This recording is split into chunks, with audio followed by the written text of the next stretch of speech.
Continuação do Santo Evangelho de nosso Senhor Cristo segundo São Mateus. Tendo Jesus nascido em Belém de Judá, nos dias do rei Herodes, eis que do Oriente vieram uns magos a Jerusalém, perguntando: onde está o recém-nascido rei dos judeus? Porque vimos a sua estrela no Oriente e viemos adorá-lo. Ouvindo isso, o rei Herodes turbou-se, e com ele toda Jerusalém. E convocando todos os príncipes dos sacerdotes e os escribas do povo, indagava deles onde Cristo nasceria. E eles disseram: em Belém de Judá, porque assim está escrito pelo profeta: e tu, Belém, terra de Judá, de modo algum és a menor entre as principais cidades de Judá, porque de ti sairá o guia que há de governar o meu povo de Israel. Então Herodes, chamando secretamente os magos, inquiriu cuidadosamente deles o tempo em que lhes aparecera a estrela. E enviando-os a Belém, disse-lhes: ide e perguntai diligentemente pelo menino. E assim que o achardes, avisai-me, para que eu vá também e o adore. Tendo eles ouvido as palavras do rei, foram-se, e eis que a estrela que tinham visto no Oriente ia diante deles, até que, chegando, parou sobre o lugar em que estava o menino. Vendo a estrela, ficaram possuídos de grandíssima alegria, e entraram na casa, e prostrando-se, o adoraram. E, abertos seus tesouros, ofereceram-lhe como presentes ouro, incenso e mirra. E, sendo avisados em sonho que não voltassem a Herodes, regressaram por outro caminho a seu país.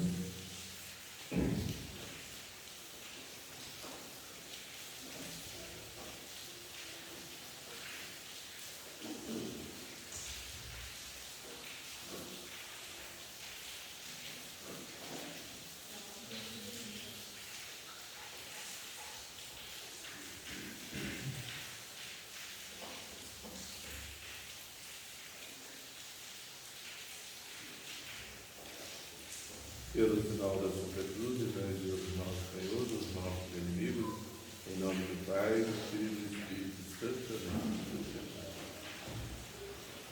Caríssimos irmãos do nosso Senhor Jesus Cristo, estamos no primeiro domingo depois da Epifania.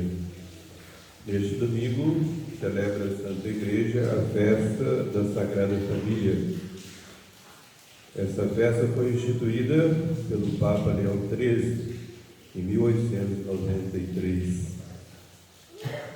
Nós estamos celebrando a missa da Epifania, ou dos Reis Magos, que por ordem de Dom Fernando.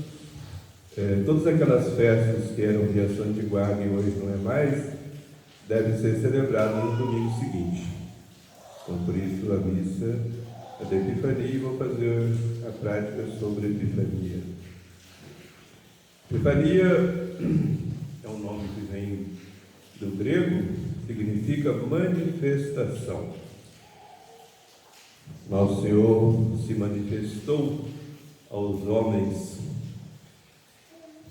primeiramente, no seu nascimento, que, fazendo-se homem, tornou-se visível. Então, Jesus é Deus e homem. Então, todos podiam ver a Jesus, a humanidade de Jesus. E com os seus milagres, com as suas profecias, com a sua vida santíssima, ele levava o povo a ver nele a divindade. E o próprio Deus manifestou a divindade do seu Filho lá no batismo de Jesus no Rio Jordão. O céu se abriu desceu o Espírito Santo em forma de uma pomba, e todos ouviram a voz de Deus Pai: Este é meu Filho bem-amado, no qual eu pus todas as minhas complacências. Jesus começou a manifestar o seu poder divino com o primeiro milagre nas bodas de Caná, transformando a água em vinho. Então são manifestações de Nosso Senhor. Nosso Senhor se manifestou no seu nascimento, primeiramente aos pobres, na pessoa dos pastores. Um anjo lhes apareceu e lhes disse: Eis que vos anuncio uma grande alegria, não só para vós, mas para toda a humanidade. Nasceu o Salvador do mundo. Mas Jesus veio também para os ricos, para os sábios. Então, é justamente a festa dos reis magos. Eram reis pagãos, né, que foram avisados, né, através de uma estrela misteriosa. Essa estrela, caríssimos e amados irmãos, foi profetizada por um homem pagão, por um adivinho, portanto um falso profeta, chamado Balaão. Isso está escrito no livro dos Números, no capítulo 22, 23 e 24, sendo que a profecia, propriamente, está no capítulo 24, versículo 17.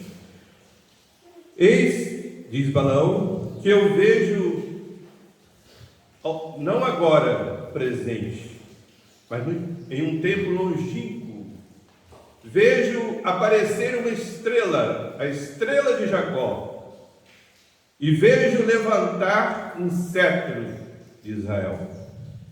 Cetro é o símbolo do rei, né? Do poder real. Portanto, ele anunciava, né, por inspiração de Deus, que apareceria uma estrela indicando o nascimento do Salvador do mundo. Pois bem, todos conhecem, né, a história de Balaão. Aliás, foi envolvida com alguns prodígios, né? Porque ele, não sendo profeta do povo de Deus, sendo do povo pagão, um adivinho, né, ele falou pelo poder de Deus, como diz a Sagrada Escritura. O Espírito de Deus o obrigou a falar e a abençoar o povo de Deus, e fez essa profecia. Porque o povo de Deus, caríssimos e amados irmãos, foi castigado por causa dos seus pecados, sobretudo de idolatria, por mais de 400 anos, numa escravidão lá no Egito. Várias gerações do povo de Israel ficaram escravizadas no Egito, até que, através de Moisés, Deus os libertou daquela escravidão, atravessando a pé enxuto o Mar Vermelho. Mas lá no deserto, logo pecaram também, caíram naquela idolatria, fazendo bezerro de ouro e adorando, e Deus os castigou novamente, e eles ficaram no deserto 40 anos e tiveram que conquistar a Terra Santa com guerras. Muitos morreram,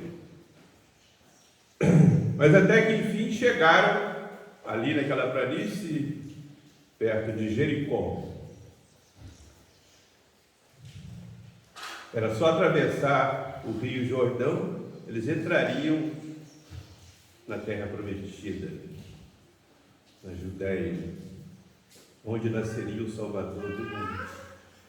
Pois bem, foi aí que o rei daquele local, daquela região, chamado Balaque, rei dos Moabitas, ordenou a esse adivinho, deu muito dinheiro a ele, e falou para ele subir lá na montanha, voltar-se para o povo de Israel que estava na planície e amaldiçoar aquele povo, para que ele pudesse vencê-los naquela guerra. E Balaão foi, né?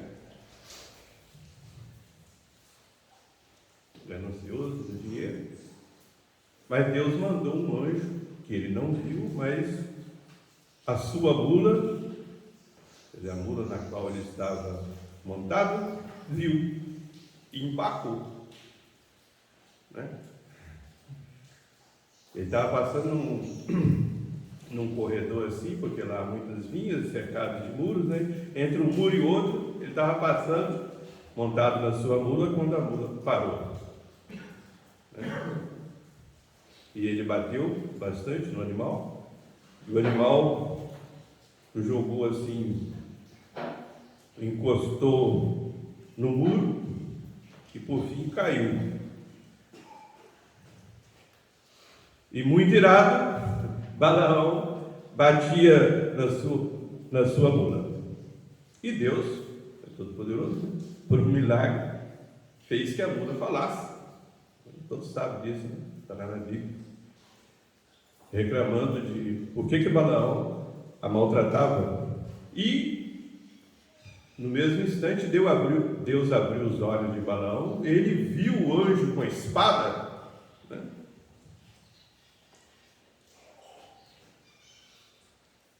E Deus, através do anjo, disse para ele: você vai, mas você só vai falar o que eu mandar. Você vai abençoar o meu povo. E assim fez Balaão, né? Na hora de amaldiçoar, como o rei Balaque tinha mandado, ele abençoava. Aí o rei Balaque reclamava dele, vai para outra montanha e amaldiçoa. Ele ia para outra montanha e abençoava. E até que ele fez essa profecia, né? Eis que eu vejo, não agora, perto, mas num tempo bem longínquo, uns 14 séculos, né? Num tempo bem longínquo, vejo uma estrela, a estrela de Jacó, e vejo levantar o cetro de Judá. Pois bem, caríssimos e amados irmãos, quando nasceu o Salvador, essa estrela apareceu lá no Oriente. Uma estrela diferente das outras, caminhando, né? Como um cometa, né? Todos viram, todos receberam a inspiração de que aquela era a estrela predita por Balaão, por um milagre de Deus, do Deus de Israel. Mas nem todos corresponderam, só alguns. E a tradição nos apresenta os três reis magos, né? Os sábios. Esses 3 reis, caríssimos e amados irmãos, hoje são venerados como santos, né? Os santos reis magos. Inclusive, os restos mortais deles estão numa basílica belíssima lá na Alemanha, são venerados como santos. Há uma tradição de que eles morreram até mártires. Pois bem, por que eles se santificaram? Porque foram fiéis à graça. Diz Santo Agostinho que aquela estrela é símbolo da graça, que brilha em toda a alma, porque Deus dá a graça suficiente a toda pessoa para se salvar. A todos Ele dá a graça suficiente para conseguir o céu. Só que uns correspondem e outros não. Os reis magos, caríssimos e amados irmãos, acreditaram naquela estrela e seguiram a inspiração interior do Espírito Santo. Deixaram tudo imediatamente. Eles mesmos disseram para Herodes: vimos a estrela e viemos.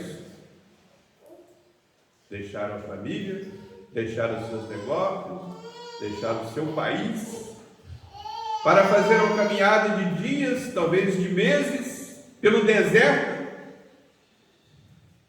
seguindo a estrela, sem desanimar. Portanto, uma fé viva, uma correspondência à inspiração divina, pronta e constante, perseverante. Tiveram muitos obstáculos, muitos percalços, mas venceram a todos. Primeiramente, certamente, os familiares, né? Muitos os consideraram certamente os loucos. Deixar o país, porque naquela época não havia avião, nem carro, né? É de camelo. Atravessar o deserto, que é uma viagem perigosa naquela época. Né? Hoje a gente atravessa, eu atravessei lá no ano 2000 de ônibus, né? No asfalto. 2000 anos, a coisa mudou bem, né? Mas naquela época não, era camelo. Os reis, né? Os ricos tinham camelo. E lá, justamente em Jericó, eu andei um pouquinho no camelo. Lá eles dizem assim, ó: Deus fez o deserto, mas fez o camelo. Porque o camelo foi feito justamente para atravessar o deserto, né? Que eles bebem água e tem uma reserva lá por vários dias, né? Então, caríssimos e amados irmãos, eles venceram todas aquelas dificuldades, as zombarias dos seus colegas, né? Certamente o choro das suas esposas, dos seus filhos. Eles podiam morrer, né?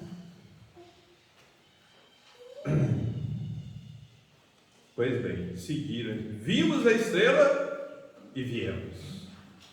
Mas chegam em Jerusalém, depois de longa viagem, né, de penosa viagem, chegam a Jerusalém. Certamente esperavam, né, a cidade deve estar toda em festa, né? Pois nasceu o rei dos judeus, esperado por tantos séculos, né? 4.000 anos esperado. E agora ele vem e encontra a cidade sem nenhuma demonstração de alegria. Tudo parado. E a estrela desapareceu também. Mas não desanimaram. Foram até o rei, que era Herodes, aquele homem perverso. Herodes não sabia que o Messias tinha nascido. Mandaram chamar os sacerdotes. Como está aí nas Escrituras, onde vai nascer o Salvador? E eles indicaram: vai nascer em Belém. É uma profecia, né? Que Jesus nasceria em Belém, o Salvador nasceria em Belém, Belém de Judá, cidade de Davi. Os sacerdotes indicaram o caminho e não foram. Eles mesmos não foram. Certamente os magos, mas a gente vem de outros países, fazendo a viagem de quilômetros e quilômetros pelo deserto, e eles que estão aqui, os sacerdotes, o rei, nem sabem que o Messias nasceu, mas não desanimaram. Logo que eles souberam pelos sacerdotes que o rei dos judeus, o Messias, nasceria em Belém, caminharam para lá. E a estrela apareceu novamente. Eles sentiram alegria imensa. Como Deus é bom, né? É a consolação espiritual que uma alma sente quando se converte. Aquela estrela que brilhou novamente para os reis magos. Basta a pessoa perseverar, né? Isso que é devoção, né? A pessoa persevera e torna-se cada dia mais fervorosa. É a devoção, a alma devota. Assim aconteceu com os magos. E a estrela foi e parou naquela gruta em ruínas, onde estavam animais.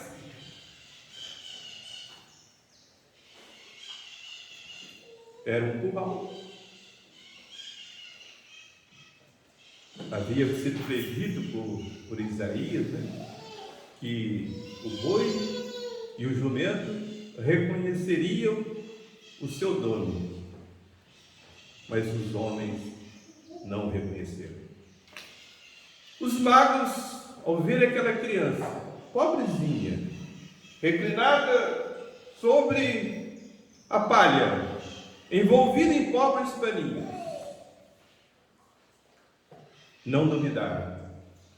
Esse é o Rei dos Reis. Caíram de joelhos e o adoraram.